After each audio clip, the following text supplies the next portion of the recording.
Hi friends, ரீசெண்டா கோயம்புத்தூர்ல ஒரு அபார்ட்மெண்ட்ல இருக்க ஒரு வீட்ல இருந்து சரியான பேட் ஸ்மெல் அடிக்குது. பக்கத்து வீட்ல இருக்கவங்க அந்த வீட்டு பக்கத்துல போய் பார்த்தா அந்த வீட்டு டோர் கடியில இருந்து எறும்பு, பல்லி, பூரான், எலிலாம் வெளியே வந்துட்டு உள்ள போயிட்டு இருந்திருக்கு. என்னடா இப்படி ஸ்மெல் அடிக்குதுன்னு பக்கத்து வீட்ல இருக்க ஒருத்தர் போய் கதவை தட்டி இருக்காங்க. அப்போ ஒரு வயசான லேடி டோரை ஓபன் பண்ணி என்னன்னு கேட்டிருக்காங்க. டோரை ஓபன் பண்ணதும் சரியான பேட் ஸ்மெல் அடிச்சிருக்கு. ஓபன் பண்ணும்போது டோர் கேப்ல அந்த பக்கத்து வீட்ல இருக்கிறவர் பார்க்கும்போது அவருக்கு மிகப்பெரிய ஷாக். அந்த வீடு ஃபுல்லா குப்பையா இருந்திருக்கு. குப்பைனா நீங்க நினைக்கிற மாதிரி கொஞ்சம் நெஞ்ச குப்பை இல்லைங்க. கிட்டத்தட்ட 2 டன் குப்பை இருந்திருக்கு. அந்த அபார்ட்மெண்ட்ல இருக்கவங்க இத கோயம்புத்தூர் கார்ப்பரேஷன் ஆபீஸ்க்கு இத கால் பண்ணி சொல்றாங்க. அங்கிருந்த ஜோனல் சானிட்டரி இன்ஸ்பெக்டர் வந்து அந்த வீட்டு கதவை தட்டியிருக்காங்க. அப்போ அந்த பாட்டி வந்து ஓபன் பண்ணி என்னன்னு கேட்டிருக்காங்க.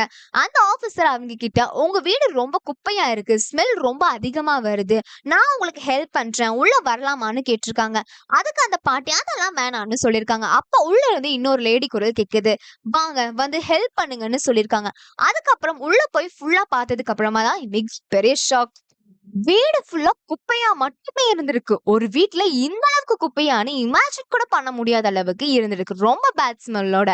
முதல்ல வந்த அந்த பாட்டிக்கு ஒரு 70 பிளஸ் ஏஜ் இருக்கும். அப்புறம் பின்னாடி கேட்ட அந்த குரல், அவங்க பொண்ணு, அவங்களுக்கு ஒரு 40 பிளஸ் ஏஜ் இருக்கும். இவங்க 2 பேரும் 10 இயர்ஸா வெளிய வராமயே இருந்திருக்காங்க. அப்புறம் எப்படி சாப்பாடுலாம் சாப்பிட்டாங்கன்னு கேட்டீங்கன்னா, முன்னாடிலாம் ஹோட்டல் ஆர்டர் பண்ணி சாப்பிட்டுருக்காங்க. அதுக்கப்புறம் Zomato, Swiggyலாம் வந்ததுக்கு அப்புறமா அதுல ஆர்டர் பண்ணி சாப்பிட்டுருக்காங்க. ஃபுட் கொண்டு வரவங்களும் டோருக்கு வெளியவே வச்சிருவாங்களாம். இவங்க அதுக்கப்புறமா போய் எடுத்துப்பாங்க. இதுக்கப்புறம் எப்படி இவங்க கிட்ட இவ்ளோ அமௌண்ட் இருக்குன்னா, அவங்க வீடு ரெண்ட்க்கு விட்டுருக்காங்க. அதுல வர அமௌண்ட்ட வச்சு இவங்க ஃபுட் ஆர்டர் பண்ணி சாப்பிட்டுக்கிறாங்க. இவங்க 10 இயர்ஸா வராததுக்கு ரீசன் என்னன்னா, 10 இயர்ஸ் முன்னாடி அந்த பொண்ணோட அப்பா இறந்திருக்காரு. அதுக்கப்புறம் இவங்க வெளியே வரலையாமா. அவங்க அப்பா இறந்ததுக்கு அப்புறமா மென்டலி அஃபெக்ட் ஆகி வெளியவே வராம இருந்திருக்காங்க. அப்படி என்ன அவங்க வீட்ல அவ்ளோ குப்பை இருந்துச்சுன்னு பார்க்கலாம் வாங்க. உள்ள ஃபுல்லா ஃபுட் வேஸ்ட்டா இருந்திருக்கு. அதுல புழு பூச்சிலாம் வந்து பேட் ஸ்மெல்லோட 10 இயர்ஸா வீடு சுத்தம் பண்ணாமயே ஒட்டறைய தான் புடிச்சிருந்திருக்கு. கீழ ஒயிட் டைல்ஸ் போட்டிருக்காங்க. ஆனா அது பிளாக் கலர்ல இருந்திருக்கு. நியூஸ் பேப்பர்லாம் கரையான் அரிச்சிருந்திருக்கு. அந்த செவுத்துல சின்ன சின்ன செடிகள்லாம் முளைச்சிருந்திருக்கு. வாஷ்ரூம்ல அவ்ளோ அழுக்கா இருந்திருக்கு. ஃபுல்லா பிளாக் கலர்ல இருந்திருக்கு. பக்கெட்லாம் உடைஞ்சு போய் அவங்களோட முடி மட்டுமே கிட்டத்தட்ட 1 கேஜிக்கு மேல இருந்திருக்கு. எப்படி அந்த பாத்ரூம்க்கு போயிருப்பாங்கன்னு தெரியல. பீரோல இருக்க அவங்க ட்ரெஸ்ல எல்லாம் ஃபுல்லா கரையா நிறைச்சிருந்திருக்கு. கிச்சன்ல எந்த ஒரு சமையலும் பண்ணாமயே ஆர்டர் பண்ணி சாப்பிட்ட ஃபுட் வேஸ்ட்லாம் அப்படியே இருந்திருக்கு. ஃப்ரிட்ஜ்லாம் எதுக்கும் ஆகாத நிலைமையில இருந்திருக்கு. ஒரே ஒரு லைட், அதுவும் பேய் படத்துல வர மாதிரி மங்களா எரிஞ்சிட்டு இருந்திருக்கு. கிட்டத்தட்ட ஒரு பாழடைஞ்ச பேய் வீடு மாதிரி இருந்திருக்கு அந்த வீடு.